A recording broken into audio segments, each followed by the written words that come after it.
BSc presents option સ્ટ્રીટમાં આપ સૌનું સ્વાગત છે. દર્શક મિત્રો, આપણે તમે જુઓ તો સપ્તાહની શરૂઆત એક જબરદસ્ત તેજી સાથે થઈ રહી છે અને એ તેજી વચ્ચે હવે આજે ઓપનિંગ બાદ કોન્ફિડન્સ પણ છે.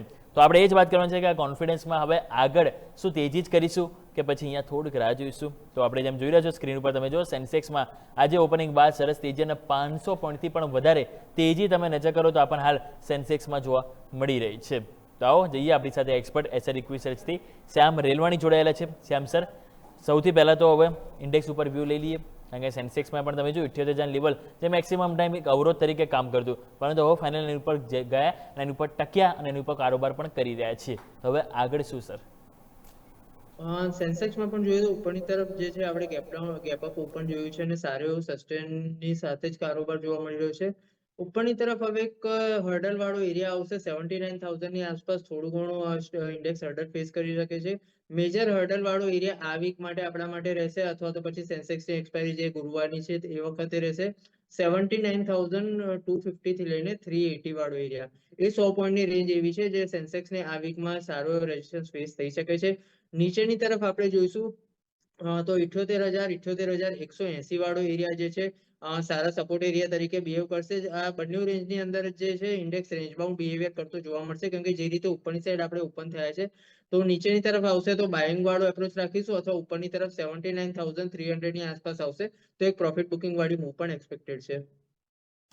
ઓકે, તો આ રીતે એક વ્યૂ બનતો જોવાની છે. સેન્સેક્સ પર ધ્યાન રાખીશું, પરંતુ આવો સ્ટોક સ્પેસિફિક વાત કરી લઈએ તો સૌથી પહેલાં મારે વાત કરવી છે તો એ છે આઈટીસી. પરિણામ તો અનુમાનથી ખાસા ખરાબ હતા. તમે જો માર્જિન, એબિટા, આવક, નફો બધું અનુમાનથી નીચે આવ્યું હતું, પરંતુ પ્રશ્ન એ છે કે હવે આજે તમે જુઓ તો 3.5-4% તેજી આપણને જોવા મળી રહી છે. તો સર કઈ રીતે જોઈશું આજની તેજી બાદ કરંટ માર્કેટ પ્રાઇસ છે આપણે હાલ જોઈએ તો બીએસસી ઉપર ઓલમોસ્ટ 291 રૂપિયા ભાવ ચાલુ છે. કોઈ પોઝિશન અહીંયા બનાવી શકે સર?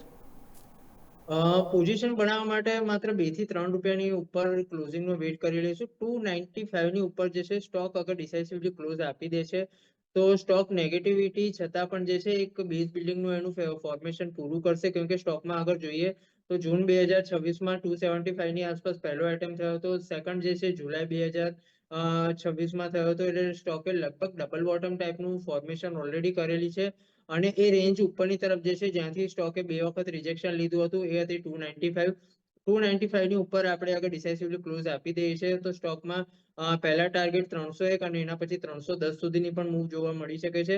એટલે નવી ખરીદારી માટે 295 ની ઉપર જે છે એક વખત સ્ટોક નીકળે તો ડેફિનેટલી એડ કરી શકાય.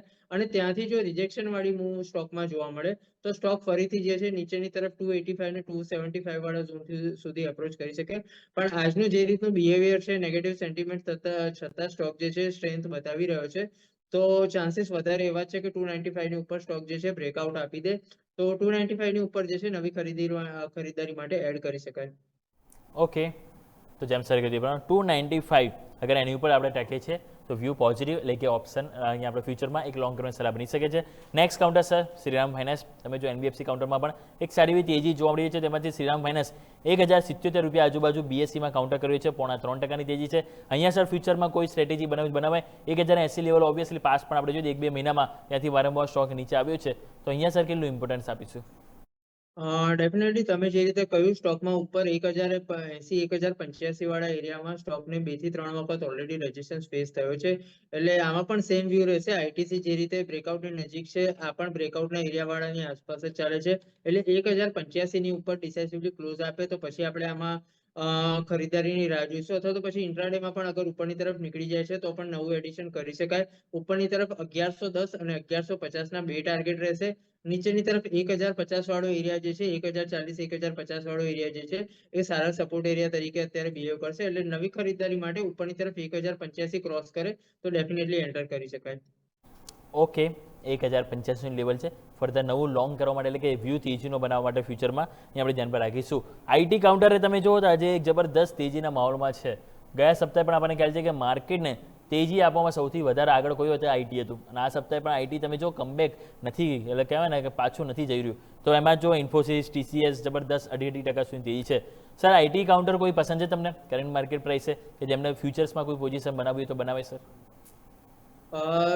આઈટી કાઉન્ટરમાં એચસીએલ ટેક જે છે આપણે લાસ્ટ વીક પણ ડિસ્કસ કર્યો હતો, બહુ સારા એરિયાની આસપાસ છે, 200 EMA ની આસપાસ છે.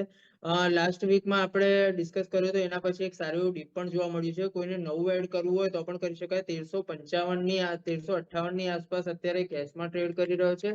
અને ફ્યુચર્સની વાત કરીએ, ફ્યુચર્સ ટ્રેડ કરી રહ્યા છે 1360, લગભગ 2 રૂપિયાનો જ ફરક છે.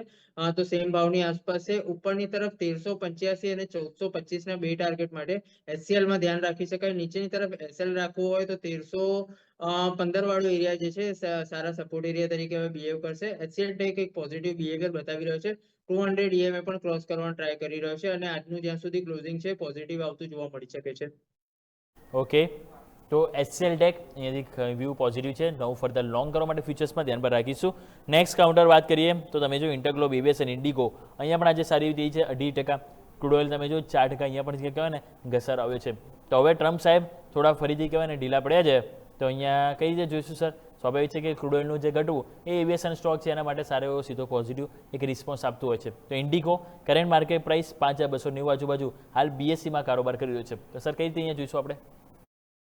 સ્ટોક અત્યારે જોઈએ તો ઘણા લાંબા સમયથી, લગભગ જુલાઈ આખો મહિનો જે છે, સ્ટોક એક સાઇડવેઝ બિહેવિયર બતાવી રહ્યો છે. ઉપરની તરફ 5400 ની આસપાસથી રિજેક્શન ફેસ કરી રહ્યું છે અને નીચેની તરફ 5100 ની આસપાસ જે છે સપોર્ટ મળી રહ્યો છે. સ્ટોકના 300 થી 400 રૂપિયા વાળી રેન્જમાં, એટલે એમ રેન્જ 300-400 રૂપિયા વાળી છે. બાકી ઓવરઓલ અગર જોવા જઈએ તો સ્ટોક કુલ લગભગ 6% ની રેન્જમાં ઉપર 2-3%, નીચે 2-3% મૂવ કરીને સાઇડવેઝ બિહેવિયર બતાવી રહ્યો છે. નવી રેન્જ સ્ટોકની અનલોક થશે ઉપરની તરફ 5500 ની ઉપરનું ક્લોઝિંગ આવ્યા પછી. 5500 ઉપર સ્ટોક ક્લોઝ થશે તો પછી સ્ટોકમાં સારી ફર્ધર જે છે બાઇંગ મોમેન્ટમ જોવા મળી શકે, જે સ્ટોકને 5900 સુધી લઈ જઈ શકે. અથવા તો પછી જો કોઈ કારણસર નીચેની તરફનું બ્રેકડાઉન જોવા મળે છે તો પણ નીચે 4700 સુધીની મૂવ જોવા મળી શકે. એટલે જ્યાં સુધી સ્ટોક રેન્જમાં છે તો રેન્જને પ્લે કરવાની સલાહ રહેશે. નીચે 5100 ની આસપાસ ખરીદારી, ઉપર 5500 ની આસપાસ પ્રોફિટ બુકિંગ, અને રેન્જ અગર બ્રેકઆઉટ થાય છે તો પછી એની રીતે પ્લે કરીશું. 5500 ની ઉપર જે છે સારો એવો ડિસાઇસિવ ક્લોઝ આવી જાય તો પછી ઉપર 6000 ના ટાર્ગેટ માટે નવી એન્ટ્રી કરી શકાય. ઓકે, તો બહુ સરસ રીતે સર આપણે સમજાવ્યું. ઇન્ટરગ્લોબ એવિએશન પણ ધ્યાન પર રાખીશું. લાસ્ટ સ્ટોક સર સન ફાર્માની વાત કરી લઈએ, કારણ કે સર અહીંયા પણ તમે જો જે રીતે આપણને સ્વાભાવિક છે કે આજે પ્રોફિટ બુકિંગ જોવા મળી રહ્યું છે. ઓલમોસ્ટ સ્ટોક તમે જો 1.5% નીચે જોવા મળ્યું છે. તો સર ક્વિકલી અહીંયા પણ વ્યૂ લઈ લઈએ. સન ફાર્મામાં જે રીતે ફાસ્ટ મોમેન્ટમ આવ્યું હતું એના પછી એક પ્રોફિટ બુકિંગની મૂવ જોવા મળી રહી છે, પણ સ્ટોકને 1900-1925 વાળા એરિયામાં સારો સપોર્ટ ઓલરેડી ડેવલપ કરેલો છે. સ્ટોકે કન્સોલિડેશન બતાવ્યા પછી જે છે નવા 52 વીક હાઈ એટેમ્પ કર્યા હતા. એટલે સ્ટોક માટે હવે આ એરિયા જે છે સપોર્ટ એરિયા તરીકે બિહેવ કરશે. નવું એડિશન કોઈને કરવું હોય તો પણ 1900 થી લઈને 1925 વાળા એરિયામાં કરી શકાય. સ્ટોક ફરીથી જે છે ઉપરનું મોમેન્ટમ કન્ટિન્યુ રાખી શકે છે. નો ડાઉટ 2-4 દિવસ સાઇડવેઝ બિહેવિયર બતાવી શકે છે સ્ટોક, પણ સ્ટોકમાં ફરીથી 2050 અને 2100 ના લેવલ પણ અનલોક થતા જોવા મળી શકે. આ રીતે એક વ્યૂ બનતો જોવા મળી શકે, જેને આપણે ધ્યાન પર રાખીશું.